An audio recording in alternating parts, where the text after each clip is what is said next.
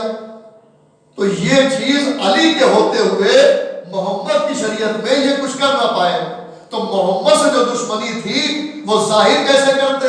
کیونکہ وہ شریعت لائے تھے اور یہ نام نہاد کلمہ پڑھ کے دار اسلام میں آئے تھے۔ تو عزیزان محترم، انہوں نے سوچا بہت اچھا ہے، آرام سے بیٹھ کر جو ہے ہر چیز اپنے مرضی کے مطابق کر لیں گے، پہلے محبت میں کلمہ پڑھ کے آ جائیں گے ظاہری محبت میں، لیکن چونکہ علی ایسے نفس رسول ہیں، پوری توجہ، نفس رسول ایسے ہیں، وارث رسول ایسے ہیں کہ صرف ان کی پراپرٹی کے وارث نہیں ہیں بلکہ شریعت کے بھی وارث ہیں۔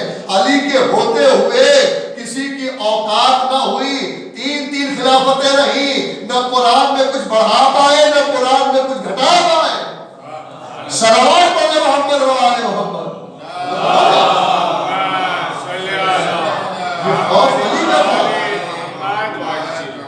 یہ خوف علی کا تھا، اور بعد علی سلسلہ جب سبط اکبر کا آیا، سبط اصغر مولا حسین کا آیا، تو یہ مولا علی کے بعد صحیح یہ تین حکومتوں نے، تین خلافتوں نے جو غاصبانہ طور پہ تھی، انہوں نے ہی فقیر شام کو گورنر بنایا شام کا، اور مولا علی کے دور میں آتے آتے اس نے دعویٰ ٹھوک دیا کہ ہم ہی خلیفہ المسلمین ہیں۔ تیسرے نے حدود بڑھایا، دوسرے نے گورنر بنایا، اور اب اس نے جو ہے ایسی اپنی عادت و اطوار کو یہ بتایا کہ جب کوئی خلیفہ، دیکھیں شرعی زبان میں اسلام میں خلیفہ کا مطلب کیا ہوتا ہے کہ جو حکومت بھی کرے اور دین کا بھی پیشوا ہو، اسے خلیفہ کہا جاتا ہے شرعی اصطلاح میں۔ تو چونکہ اسلامی حکومت رسول اللہ چھوڑ کے گئے تھے جہاں نظام صحیح ہو، اور رسول کے بعد ہی معاملہ جو ہے علی تک کیوں نہیں آنے دیا گیا کہ جو نظام رسول نے قائم کیا تھا علی کے رہتے ویسے ہی رہے گا، تو خلافتیں بدلی گئیں، ایک آیا، دو آیا، تین آیا۔ علی کا خوف اتنا تھا کہ ان کے ہوتے ہوئے کچھ امینڈمنٹ کرنا چاہا لیکن کر نہ پائے۔ عزیزان محترم، لیکن جس ایسے کو بنایا کہ اس نے اپنی عادتوں کو اسلام بتانا شروع کیا، اسی وجہ سے مولا علی سے جنگ صفین واقع ہوئی، اس کے بعد امام حسن سے ہو جاتی، لیکن چونکہ امام حسن کے ساتھ جو لوگ تھے اس میں کثرت سے منافق تھے، تو انہوں نے صلح کی ضرب لگا کے پہلے تو انہیں صحیح کیا اور بعد میں جو ہے اس کو بھی سبق دے دیا۔ اور اس کے بعد امام حسین جب گھر سے نکلے ہیں، اس کے اپنے بیٹے کو جب نامزد کیا تو اس نے شراب خوری کو اور جتنے بھی بدکاریاں تھا احترام منبر سے میں بیان بھی نہیں کر سکتا، اور 2 کو 4 اور جمعے کی بدھ کو یہ سب شروع کر دیا تھا۔ اگر امام حسین یعنی رسول کے وارث علی، علی کے وارث حسن، تو حسن کے وارث مولا حسین اگر مدینے سے نہ نکلتے، وہ پرچم نہ نکلتا، اس پہ کیا لکھا ہوا تھا؟ ہم امت جد کی اصلاح کے لیے جا رہے ہیں۔ مطلب اصلاح کیا تھی کہ بھائی 2 کی 2 ہی رہے گی، نہ 1 ہوگی نہ 3 ہوگی۔ عزیزان محترم، جمعے کی جمعے کو ہوگی، بدھ کو نہیں ہوگی۔ جو شریعت ہے وہ شریعت رہے گی، حلال محمد حلال رہے گا، حرام محمد حرام رہے گا۔ امام حسین کا نکلنا تھا، سیدھے مکے گئے، مدینے سے مکے میں کافر رہے، اور اس کے بعد وہاں سے کربلا گئے، اور کربلا میں جو قربانی پیش کر دی تو دودھ کا دودھ پانی کا پانی ہو گیا۔ جو شام کی نقاب اسلام کے چہرے پہ ڈالی گئی تھی، امام حسین کی پیاس نے اس کو الٹ کے رکھ دیا۔ صلوات پڑھے محمد و آل محمد۔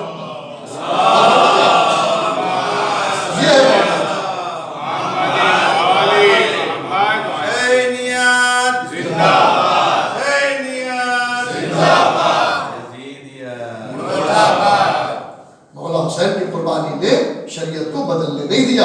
آج جو ہمارے باتیں ہوتی ہیں کہ مولا حسین نے نماز بچا لی، مولا حسین نے تقریریں ہوتی ہیں، کچھ ہمارے گھروں کے لوگ بھی لوگوں کی ہاں ملانے لگتے جو غیر مسلمین امام حسین کو یاد کی شکل میں تیرے سیدنا امام حسین نے اگر فرزند رسول نے قربانی کربلا میں نہ دی ہوتی، شہادت نہ دی، میں اپنے موضوع سے نہیں ہٹاؤں، آپ کے ذہنوں تک لا رہا ہوں جس میں جہاں سے شروع کیا ہے۔ تو نماز بچ گئی، نماز نہ ہوتی، اذان نہ ہوتی، اور امام حسین السلام نے قرآن بچا لیا، اور امام حسین السلام نے نماز بچا لی، امام حسین السلام نے جو ہے وہ اذانیں بچا لی، ارے امام حسین نے نماز نہیں بچائی. کہ کیا کہہ رہے ہیں مولانا؟ جی علماء حضرات بیٹھے ہوئے، نماز بچائی نہ اذان بچائی. کیا بچانے گئے تھے؟ کب بچایا وہ جاتا ہے جو ہو نہ رہا ہو، جو مٹ رہا ہو. یزید اذانیں نہیں مٹا رہا تھا، نمازیں نہیں مٹا رہا تھا، بلکہ علامہ اقبال نے کیا شعر کہا ہے؟ کیا تماشا ہے اسلام کی تقدیر کے ساتھ قتل شبیر ہوا نعرے تکبیر کے ساتھ. کیا سنے والے محترم؟ کیا تکبیر مٹائی جا رہی تھی؟ کیا اذان مٹائی جا رہی تھی؟ کیا محمد رسول اللہ مٹایا جا رہا تھا؟ کیا نمازیوں کو مارا جا رہا تھا، نماز سے روکا جا رہا تھا؟ جی نہیں. ارے کربلا میں تو خود نماز ہوئی ہے. ادھر امام حسین کو قتل کرنے بھی جا رہے ہیں اور یہ نعرہ تھا کہ جلدی قتل کرو کہیں نماز قتل نہ ہو جائے.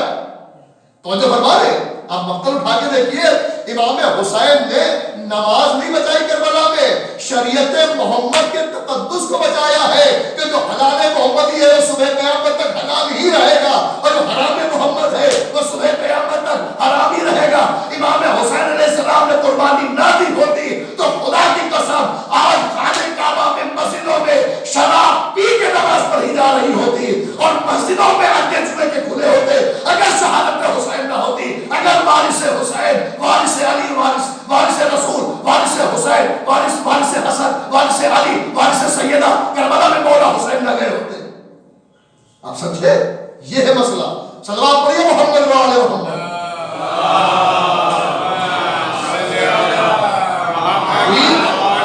شریعت کاہے پہ بچی ہے؟ صداقت پہ بچی ہے. میں اپنے موضوع پر آ گیا اور آپ کو جوڑنا چاہتا ہوں کل کی گفتگو سے. یہ اتنی دیر کی تمہید اس لیے تھی کہ اتنے انبیاء ہیں، سب کی امتوں نے اپنے اپنے حساب سے شریعت کو ڈھال لیا، لیکن رسول کی شریعت کو کیوں نہیں ڈھال پائے؟ وہاں تو حکومتیں بھی نہیں ملی. موسیٰ عیسیٰ کی امتوں کو جس طرح سے یہاں باقاعدہ پورا کیپچر کر لیا، لیکن جب وارث موجود ہوتا ہے تو کوئی نقصان نہیں پہنچاتا پراپرٹی کو. آپ کی پراپرٹی کے آپ نے بڑی محنت سے کمائی بنائی، اگر آپ کا وارث زندہ ہے تو کسی کے اوقات نہیں کس پراپرٹی کو مٹا سکے. آج پوری دنیا میں مسجدوں کا تقدس باقی ہے، قرآن کا تقدس باقی ہے، شریعت محمدی جو کا تقدس باقی ہے، تو اس کے پیچھے وارثان رسول کی محنت ہے اور ہر دور میں کوئی نہ کوئی وارث رہا ہے. آج بھی ایک وارث پردے خیر میں رہ کر شریعت محمدی کے تقدس کو بچا رہا ہے. صلوات پڑھتے محمد وعلى محمد.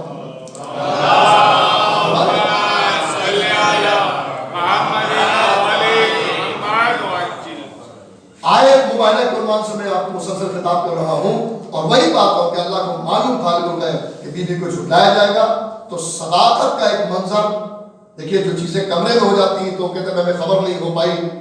2 کام میدان میں کرائے گئے، پوری توجہ چاہتا ہوں. 2 اہم امر تھے کہ جس کو اللہ نے میدان میں کھلے میں، تاکہ کوئی یہ نہ کہے کہ ہمیں تو پتہ ہی چلا کہ مکان میں. اور آج نیٹ ورک کا دور ہے، موبائل کا دور ہے، انٹرنیٹ کا دور ہے. سیکنڈوں میں بات پوری دنیا میں ادھر سے ادھر ہو جاتی ہے، وائرل ہو جاتی ہے، پتہ چل جاتا ہے. لیکن اتنی ترقی کے بعد 5G بھی آ گیا ہے بڑی آسانی سے. اب تو گاؤں دیہاتوں میں بھی نیٹ ورک پہنچ رہا ہے. لیکن پھر بھی اگر کسی کمرے میں، کسی حجرے میں، کسی مکان میں، کسی ہوٹل میں آپ ہوتے تو اکثر شکایت کرتے ہیں، فون آیا، ارے مولانا آپ کو فون کرا تھا آپ نے اٹھایا نہیں، اور بات ہے ارے کیا بتائیں جواب کیسے دیتا، نیٹ ورک ہی نہیں تھا. پر کیوں، کہاں تھے؟ کہ بھائی میرے حجرے میں نہیں آتا، میں فلاں ہوٹل میں تھا، فلاں کمرے میں تھا، فلاں گیسٹ ہاؤس میں تھا. تو آدمی کہتا ہاں بھائی ہو سکتا ہے، کیونکہ اکثر و بیشتر ہوتا ہے ٹاور لگنے کے بعد بھی نیٹ ورک جانے میں پرابلم ہوتی ہے. تو خدا کو معلوم تھا کہ جو نااہل لوگ ہیں وہ نیٹ ورک الہی کے آنے کا انکار کریں گے. 2 چیزوں کو رسول کے پاس جو پیغام اللہ کو جو امر دینا تھا، رسول گھر میں ہوئے، مسجد میں ہوئے، محراب میں ہوئے، جبریل آئے پیغام پہنچا کے چلے گئے کہ یہ واجب ہے، یہ حرام ہے، اور یہ حلال ہے، یہ جائز ہے، یہ ناجائز ہے، یہ اللہ کا پیغام ہے، یہ اللہ کا پیام ہے، یہ اللہ کا سلام ہے. میں رسول کو بتایا، اب امت کے رسول نے دہرا دیا. اب کس نے سنا، کس نے جبریل کو دیکھا، کس نے دیکھا کہ رسول نے کس طرح سے کہا. جو رسول کے سامنے بیٹھے ہوئے ہوتے تھے انہیں پتا چلا. اب حبش والوں کو کیا خبر، مدینے میں رسول ہیں، مکے میں رسول ہیں، جو میدان ملا. اب باقی والوں کو کیا خبر, کیونکہ ان کے سامنے کی بات نہیں ہے. لیکن اللہ نے 2 کام ایسے کرائے کہ کوئی نیٹ ورک کی پرابلم نہ ہو, کہ جو حکم الہی امر الہی کا نیٹ ورک ہے. 2 کام ہوئے. ایک پنجتن پاک اور خاص کر جناب سیدہ کی صداقت کا جب معاملہ آیا تو میدان مباہدہ میں بلوایا ہے, اور جب علی کی ولایت کا معاملہ آیا ہے تو میدان غدیر میں رکوایا ہے. نہیں توجہ فرمائی. جب صداقت سیدہ کا معاملہ آیا, صداقت پنجتن کا معاملہ آیا تو میدان مباہدہ میں آواز دے کے ندا دے کے بلایا گیا ہے, اور جب علی کی ولایت کا معاملہ آیا ہے تو میدان غدیر میں رکوایا گیا ہے. اور وہاں ہر جگہ کا آدمی تھا, حبش والا بھی تھا, یمن والا بھی تھا, عجم والا بھی تھا, عرب والا بھی تھا, مکی بھی, مدنی. اب وہ مقام ایک ایسا تھا کہ جہاں سے قافلے سے لوگ اپنی اپنی منزلوں کے لیے دور ہوتے تھے, اس جگہ پر آ کے علی کی ولایت کا اعلان کروایا. ایک جملہ سماعتوں کے حوالے کروں. لوگ کہتے ہیں کہ رسول خدا کے بارے میں بات کرتے ہیں, علی ذات محترم ہمیں سمجھ میں نہیں آتا ہے. اور جناب ابو طالب سے کہہ رہے تھے, اے چچا جب آخری وقت تھا, آپ بسترے عدالت میں تھے, اضطراب میں تھے, تو اپنے چچا سے کہا کہ چچا میرے کان میں کہہ دیجیے. جناب ابو طالب کا آخری وقت تھا تو رسول خدا نے کہا میرے کان میں کہہ دی چچا, ہم گواہ بن جائے, آپ نے میری بڑی مدد کی, مسلمانوں کی بھی مدد کی, لیکن کلمہ پڑھ لیجئے. کیوں کہ جب تک کلمہ نہیں پڑھیں گے نجات نہیں ملے گی. عزیزان محترم, ابو طالب کے ایمان میں کفر کے پتے لگانے والوں, تمہیں کیسے پتا چلا کہ رسول کے, ہم نے دیکھا کہ رسول کے کان رسول نے لگائے ان کے منہ کے قریب کہ میرے کان ہی میں کہہ دیجئے, کلمہ پڑھ دیجئے, لیکن انہوں نے پڑھا نہیں. عزیزان محترم, اچھا کان کہاں تھا؟ کان تھا ابو طالب کے ہونٹوں کے پاس. ابو طالب کہاں تھے؟ کہ اپنے گھر میں, گھر کے کہا کہ اپنے کمرے میں. عزیزان محترم, یہ بتاؤ کہ مکان کے اندر کی بات تمہیں سمجھ میں آ گئی, غدیر کے میدان کی بات سمجھ میں نہیں آئی. صلوات پڑھے محمد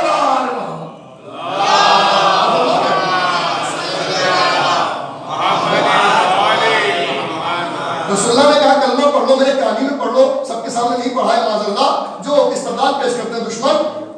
کان میں جو کہا جا رہا مکان کے اندر وہ سنائی دیتا ہے, جو کجاؤں کے منبر سے دونوں ہاتھوں میں بلند کر کے سنایا جاتا ہے, من تو وہ سمجھ میں نہیں آتا ہے. ارے یہ ہٹ دھرمی ہے, یہ فرار ہے حق سے. بازار محترم, تو یہ اللہ نے 2 موقع ہیں, آج میں گفتگو مکمل کر رہا ہوں. بغیر ولایت علی کے کوئی بھی امر جو ہے کامل نہیں ہے. یہ قرآن ضمانت لے رہا ہے. جب رسول کی رسالت اور تبلیغ کامل نہیں ہے تو کسی خطیب کی خطابت کیا کامل ہوگی جب تک علی کی ولایت کا ذکر نہ ہو جائے. صلوات پڑھے محمد و آل محمد. 2 موقع ایسے ہیں, اس بات کے اوپر زور دے رہا, 2 موقع ایسے ہیں جس کو اللہ نے کھلے میدان میں بنایا. ایک صداقت پنجتن کا معاملہ ہو یا علی کی ولایت کا معاملہ ہو. وہاں آواز دے کے فقل تعالوا نہ دو, ندا دو, بلاؤ. وہ صداقت کا معاملہ تھا, صداقت کا کلمہ پڑھوانا تھا تو مباہلے میں بلایا گیا.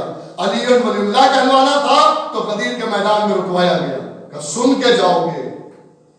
مباہلے میں اس لیے بلایا گیا کہ دیکھ کے جاؤ گے. تو عظمت, فضیلت, صاحب فضیلت, سبب فضیلت, اس کو میں آپ تک پہنچا دوں اور میرا موضوع مکمل ہو جائے. بی بی نے, مولا نے بڑی تعریف فرمائی, بڑی محبتوں سے آپ نے سنا. اب میں گفتگو کو آپ کو منزل اختتام کی طرف اور مکمل کرنا چاہتا ہوں کہ بھائی دنیا میں ہر انسان چاہتا ہے کہ ہمیں فضیلت مل جائے. ہر انسان چاہتا ہے. فضل کے لیے تو ہر آدمی جو علم حاصل ہم کرتے ہیں, دنیاوی علم, ڈاکٹر بننا, انجینئر بننا, میتھمیٹکس وغیرہ وغیرہ, سارے جو علوم ہیں یہ فضل. اور اصل علم ہے علم قرآن, علم حدیث, علم فقہ, علم شریعت. یہ سب جو ہے یہ اصل علم کہا گیا ہے. جو دین جس سے ملے, شریعت ملے, حدیث کا علم ہو, قرآن کا دل, یہ اصل علم ہے. اور باقی دنیا میں جو کچھ علم ہے وہ علم نہیں, فضل ہے. صلوات پڑھے محمد والے محمد.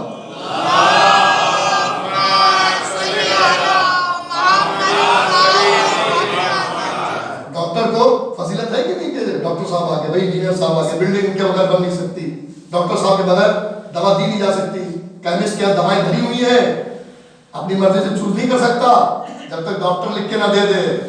ارے مسلمانوں تمہاری عقلوں پہ لعنت. ارے ایک ڈاکٹر جب تک لکھ کے نہ دے دے تب تک تمہارے ہی گھر میں دوائیں رکھی ہوئی ڈرتے ہو کہ ایسا نہ ہو کہ ایکشن کا ریئیکشن ہو جائے. اما دوا بغیر ڈاکٹر کے سجیشن کے آپ کھاتے نہیں ہیں, اور قرآن بغیر اہل بیت کے بڑی جلدی آ جاتا ہے. صلوات علی محمد و آل محمد. اس کا مطلب کیا ہے؟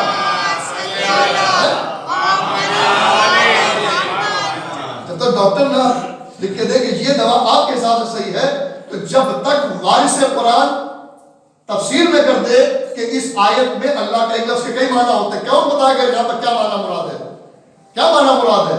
یہ وہی بتائے گا جو خود قرآن کو بولتا ہوا یا وارث قرآن. تو میں قرآن کے حوالے سے اپنے موضوع کی طرف آپ کو موڑتا ہوں. فضیلت سبب فضیلت. تو ہر انسان چاہتا ہے ہمیں فضیلت ملے. تو فضیلت تو خود ایک خوبی ہوتی ہے, ایک بہت بڑا تحفہ و منصب ہوتا ہے, لیکن جس کو مل جائے وہ کون ہے؟ صاحب فضیلت. اور جس کی وجہ سے ملے وہ ہے سبب فضیلت, یعنی ریزن آف فضیلت, سبب فضیلت اس کو کہتے ہیں. تو بھائی سب کی بات ہم کیا کریں؟ میں آپ کو قرآن کے حوالے سے بات کروں, حدیث سناؤں گا تو اس میں بحث ہوگی, قوی ہے, ضعیف ہے, تواتر سے ہے, سند الضعاف سے ہے, کیسے آئی, جھوٹ کے پٹارے سے آئی ہے یا سچوں سے ملی ہے, اس میں بحث ہے نا. لیکن قرآن کسی بھی مرتبہ فکر کا مسلمان ہو, قرآن تو کم سے کم انکار نہیں کرے گا. اب تفسیر, تعویل, تنزیل اس پر بحث ہو سکتی, لیکن قرآن کی آیات پہ تو کوئی بحث نہیں کر سکتا. اس سے کوئی انکار نہیں کرتا کہ قرآن جو رسول اللہ دے کے گئے تھے اس میں کوئی چینجنگ نہیں, ترتیب تو بدل گئی. جو آیتیں پہلے آئی تھی وہ بعد میں قرآن میں اس کے اندر ہیں, جو بعد کی تھی وہ پہلے ہیں. تو آیتیں ادھر کی ادھر ہو گئی ہیں, لیکن قرآن نہ کم ہوا ہے نہ زیادہ. اور قرآن پہ اعراب لگانے کا کام کیا میرے مولا نے کیا. اور جو اصلی تنزیل و تعویل کے حساب سے کون آیت کہاں نازل ہوئی, کیسے نازل ہوئی, کس کے لیے نازل ہوئی, اس کی تفسیر سمیت جو ہمارے مولا علی نے تیار کیا تھا. کہ ہمیں حکومت نہیں کہ قرآن کو یہاں لے لو, لوگوں نے نہیں لیا تھا. تو وہ قرآن مولا علی کا تیار کیا ہوا آخر کے پاس ہے. جیسے ذوالفقار حضرت عباس کا علم اور مولا علی کا ترجمہ کیا ہوا, تفسیر کیا ہوا قرآن بھی ان کے پاس ہے. جب وہ آئیں گے تو ذوالفقار بھی ان کے پاس ہوگی, وہ اعلیٰ قرآن بھی ہوگا, علم عباس بھی ہوگا. صلوات پڑھ محمد و آل محمد.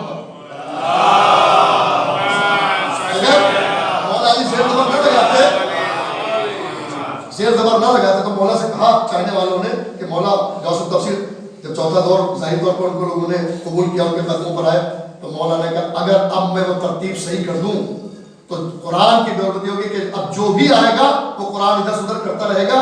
قرآن وہی ہے, اب یہ آگے پیچھے ہو گیا, اس کو ہم چینج نہیں کریں گے. اعراب لگا دیا تاکہ پتہ چل جائے کہ یہاں پر آیت میں زبر ہے کہ زیر. عزیزان محترم, کیونکہ اس کو تو کچھ بھی پاسبل ہو سکتا ہے, اور زبر زیر اعراب لگنے سے معنی بدل جاتے ہیں. تو مولا اگر اعراب نہ لگاتے تو لوگ اپنی سہولت کے حساب سے قرآن میں اپنا مطلب نکال لیتے. صلوات پڑھ محمد و آل محمد. اللہ کا مقصد ہے آیات میں وہ نہ رہتا, لوگ اپنی مرضی کے حساب سے جہاں پر زبر وہاں پر زیر استعمال کر دیتا ہے کہ ان کا فائدہ سمجھ میں آ رہا ہے. تو اسی قرآن کے اندر ایک فضیلت کا ذکر ہے. آپ سنیے تو انشاءاللہ میں نے کہا تھا فرش اللہ سے لے کر دلیل اگر موقع اور مضبوط نہ ہو تو بالکل چپ کے بیٹھے رہیے گا, لیکن اگر دلیل میں دم ہو اور آپ کو کچھ محنت لگے میری خطابت میں تو بھائی خاموش مت بیٹھیے گا. مولا نے فرمایا کہ بولو تاکہ پہچانے جاؤ. اور اس سے اچھا بولنے کا مطلب کیا ہے کہ فضائل علی پڑھے جا رہے ہو, مجمع سلوات اور نعرے لگا رہا ہو. اس سے اچھا بولنے کا مطلب کیا ہے؟ اللہ نے دہن میں اگر زبان دی ہے تو حق علی میں کھولو. صلوات پڑھے محمد و آل محمد.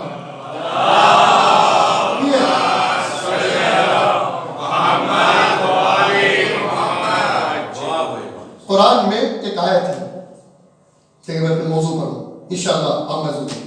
آیت بسم اللہ الرحمن الرحیم. تلک الرسل فضلنا بعضهم علی بعض. کیا مطلب ہے بھائی اس کا؟ کہ ہم نے, اللہ کہہ رہا ہم نے